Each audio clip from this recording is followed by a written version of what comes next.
Salut, c'est Trado, je suis content de vous retrouver pour la mise à jour de l'analyse technique du CAC 40. Belle séance aujourd'hui, 0,79% qui fait suite au marteau que l'on a évoqué hier. Je vous invite vraiment à regarder la vidéo que j'ai mise en ligne, c'est juste la précédente, et regardez, le gap a failli être comblé, il ne l'a pas été, ce qui n'est pas forcément rassurant parce que s'il ne s'agit pas d'un gap facilement comblé, il peut s'agir d'un signal de force à la baisse et normalement, je l'ai dit, étant donné qu'on est globalement dans une zone de consolidation bancale, mais quand même une zone de consolidation, s'il s'agit d'un gap, normalement c'est un gap commun rapidement comblé et qui n'est pas amené à montrer un signe de force baissière. Donc il faudrait quand même pas trop tarder avant de venir finir le travail.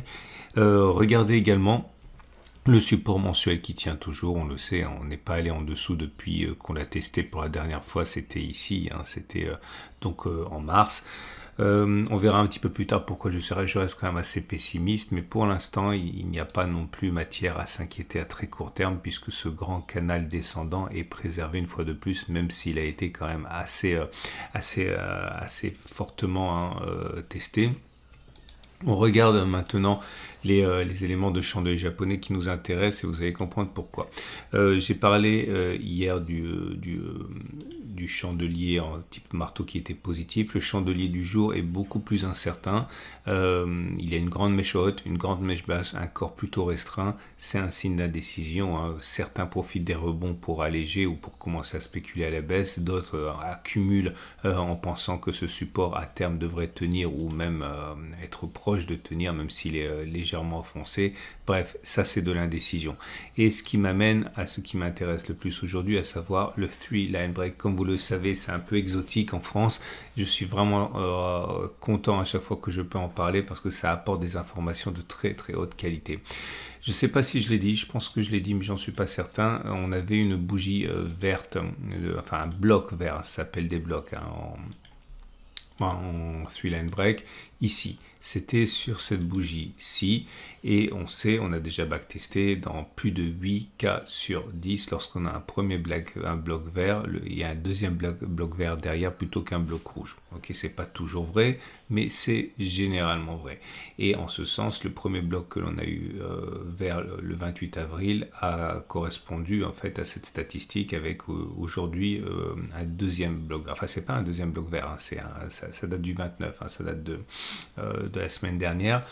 Mais ce qui m'interpelle surtout ici, c'est que ce qui est vrai en données journalières est vrai également en données hebdomadaires, mensuelles, sur toutes les unités de temps. Quand on a un premier bloc d'une couleur qui arrive, qu'il soit vert ou rouge, il est rare, très rare qu'il ne soit pas suivi d'un deuxième bloc de la même couleur. Ce qui m'amène donc à penser qu'en données mensuelles, il y a matière à s'inquiéter un petit peu. Alors, malheureusement, le CAC 40 étant un indice assez jeune, qui date des années 80, on n'a pas énormément de recul, mais on a quand même des choses qui sont assez parlantes, j'ai envie de dire.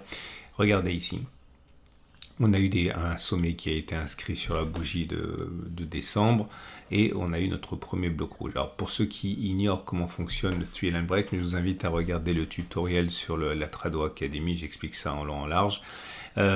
L'idée c'est qu'on va avoir un bloc rouge lorsque l'on va plus bas et que l'on clôture, c'est très important parce qu'on ne voit pas ce qui s'est passé sur la bougie entière, on voit simplement la clôture. Lorsque vous comptez 3 bougies en arrière, c'est pour ça qu'on appelle ça un 3 line break, mais vous pouvez très bien calculer un 2 line break, ça se configure.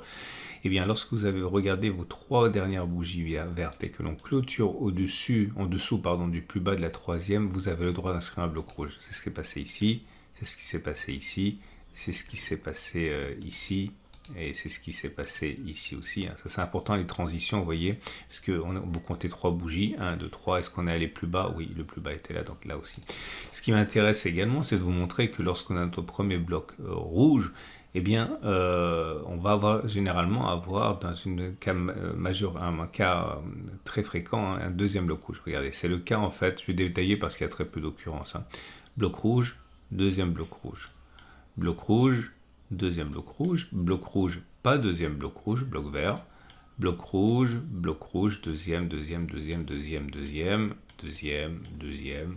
deuxième ici, ok, deuxième encore. Bref, si on fait un petit calcul de pourcentage depuis l'origine, ça compte pas parce que c'est la première bougie.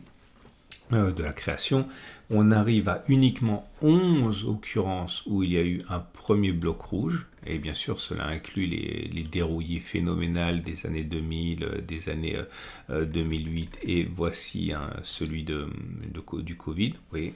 Et dans 11 cas, sur 11 cas, pardon, dans 10 cas, on a eu un deuxième bloc rouge, et dans un seul cas, on a eu un seul bloc rouge. Et encore, ça n'a pas duré bien longtemps, hein, le sursaut d'espoir, puisque dès le mois d'après, boum, on a eu notre série baissière. Je suis en train de vous dire que si vous regardez à long terme, eh bien, on pourrait bien avoir ici les prémices d'un sursaut technique avant un nouveau bloc rouge. Alors, combien de temps peut-on baisser après ça? Alors là, pareil, je manque un petit peu de données, puisque je le dis pour la deuxième fois, je n'ai que 11 occurrences sur les 40 dernières années. C'est assez rare pour être signalé d'ailleurs. Et donc, j'ai regardé la chose suivante. Lorsque la première bougie est acquise, et lorsque même la deuxième bougie est acquise, jusqu'où va-t-on baisser? Alors, j'ai regardé la distance qu'il y a entre la première bougie et les précédents sommets. Ça fait 12,58. Ici, je vais regarder si on arrive à aller au moins aussi bas. Et vous voyez, lorsqu'il y a un deuxième bloc qui est créé, là, on est allé à moins 17,21, donc c'est le sens de la deuxième flèche qu'il y a au-dessus, c'est-à-dire qu'on a parcouru au moins en clôture la même distance qui séparait la clôture du premier bloc du sommet récent. Attention, par construction, c'est très important de le comprendre, on ne voit pas ce qui se passe pendant la bougie, on voit simplement la clôture, donc il est possible qu'on soit allé beaucoup plus bas. Okay, je dis simple, et là pareil, il est possible que l'on soit allé beaucoup plus haut sur la première bougie, le premier bloc, puisqu'on ne voit pas ce qui s'est passé en semaine, on voit simplement en clôture de bougie. Bref, toujours est-il que là, on a au moins parcouru la même distance et clôturé en dessous de la distance sous sommet. Là, on ne l'a pas fait, comme vous pouvez le voir, je vais vous le montrer parce que sinon, c'est pas très facile. On prend la distance sous sommet, 8,38, on voit qu'au pire, on a fait moins 7,12 en clôture. Donc c'est pour ça qu'il y a une flèche verte pour dire que c'est monté après et en l'occurrence avant d'aller chercher l'objectif baissier. Là ça compte pas puisqu'on n'a pas eu de deuxième bougie. Là pareil, on n'a pas atteint l'objectif, on n'a pas atteint l'objectif, on n'a pas atteint l'objectif, on a atteint l'objectif, je vous montre rapidement, vous voyez. Est-ce qu'on a clôturé 25% en dessous? Oui, on a clôturé 44% en dessous.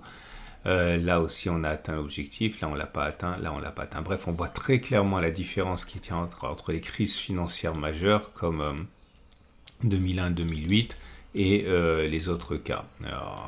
Et donc là c'était Covid. Donc les grandes crises majeures sont caractérisées par ça. Donc ce qui nous amène à la conclusion suivante.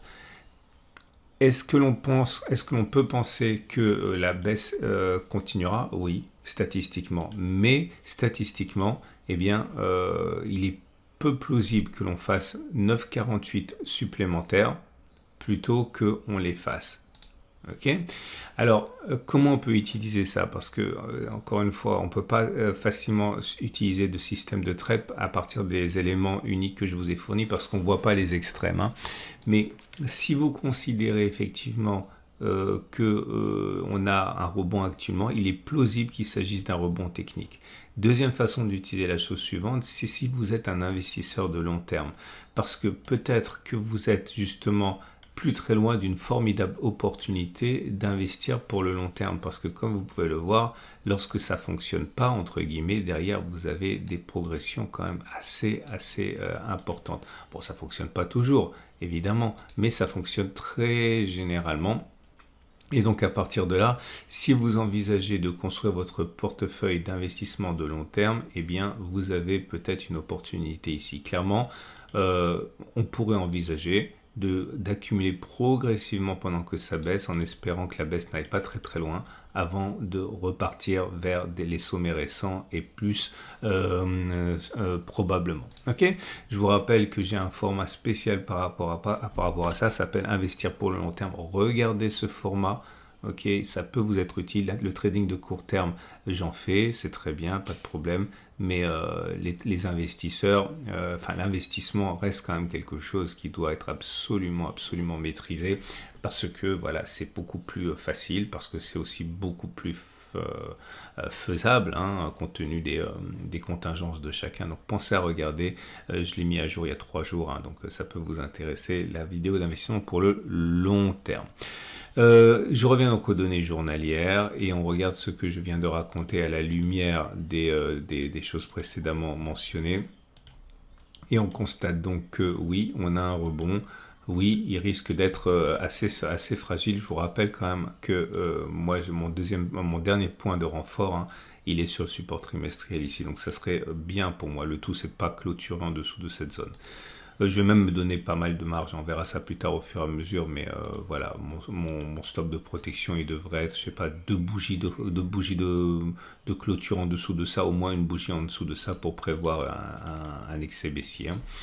Bon bref, je digresse et je regarde pas avec vous les chandeliers japonais et les indicateurs techniques, en particulier pas les indicateurs techniques parce que comme vous le savez, quand on est en tendance de latéralisation, comme c'est le cas évidemment actuellement, les indicateurs techniques ont tendance à donner énormément de faux signaux.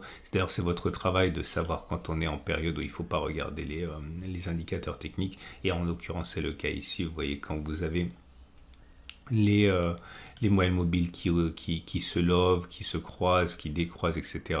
Quand vous avez l'Ishimoku qui twist, tout ça sont des signes quand même avant-coureurs d'un trading range et il faut se défier hein, des conclusions que l'on pourrait tirer avec les moyennes mobiles. Bref, c'est de la tendance plutôt baissière mais dans un régime de tendance neutre. On a également, bon je n'ai pas parlé, j'ai eu tort, mais je pense que j'en avais parlé en son temps, lorsque le SAR il est cassé, il est classique que l'on aille plus bas, bon ça c'est déjà fait. Le super trend il tient toujours pour l'instant, miraculeusement, voilà, si jamais c'est cassé à la baisse, il faudra en parler parce que c'est pas anodin, ce sont des signaux assez lourds. Les autres indicateurs techniques, j'en parle pas parce qu'encore une fois, il faut changer d'unité de temps pour leur redonner un petit peu de signification, mais quand les indicateurs techniques délivre des signaux en tendance de latéralisation, c'est généralement des faux signaux. Et l'Ishimoku, pareil, hein, rien à en dire, c'est neutre pour l'instant, on est dans le nuage lui-même est plat, bref, c'est du trading range, je le redis pour la 4e fois. Et on a pour terminer les trades du jour. Alors, les trades du jour sont toujours les mêmes, hein, j'ai envie de dire, hein, si vous voulez acheter... Alors si vous pensez à un rebond de court terme, vous pouvez très bien acheter maintenant. Je vous rappelle qu'on a un marteau ici, on a testé le fait qu'il était plus plausible que l'on fasse plus de 49 que de faire moins de 49. On a regardé le backtest d'hier. Vous avez un point d'entrée qui est à peu près équivalent, donc si jamais il y a une attaque baissière demain, vous pouvez éventuellement rentrer à bon compte et réduire encore l'objectif avant de devenir profitable, hein, puisque vous serez rentré plus bas. Vous avez également la possibilité baissière, mais je peux difficilement vous encourager à le faire sur ce niveau-là, puisqu'on est sur un support mensuel. Donc vous avez tous les investisseurs de long terme, comme moi et comme les gros, hein, les institutionnels, j'en suis convaincu, hein, sont nombreux à accumuler progressivement déjà hein, à partir de ces zones-là. Parce que n'oubliez pas que les institutionnels, ils ne peuvent pas rentrer des milliards et des milliards sur un niveau de prix qui les arrange, hein, sinon ils ne rentreraient que partiellement et ils se retrouveraient avec trop de cash. Hein, donc ils rentrent progressivement. Et c'en est terminé. Pour terminer, du coup, je vous invite à faire 2 choses si vous en avez envie. La première chose, parce qu'on n'a pas grand-chose à faire en ce moment en trading, pour les raisons que j'ai maintes fois évoquées, je signale aux plus débutants, à ceux qui viennent de nous rejoindre, que j'ai un site qui s'appelle la Trado Academy, dont je suis très très très fier parce que j'ai reçu beaucoup de spécialistes, les meilleurs analystes techniques, les meilleurs traders de France que je connaisse et que j'apprécie, parce que bon, faut les apprécier aussi, hein, je ne prends pas n'importe qui va vous raconter des bêtises. Et on répond, il y a de tout, il y a des traders de court terme, il y a des analystes techniques, etc. Il y a vraiment des gens qui sont extrêmement pertinents.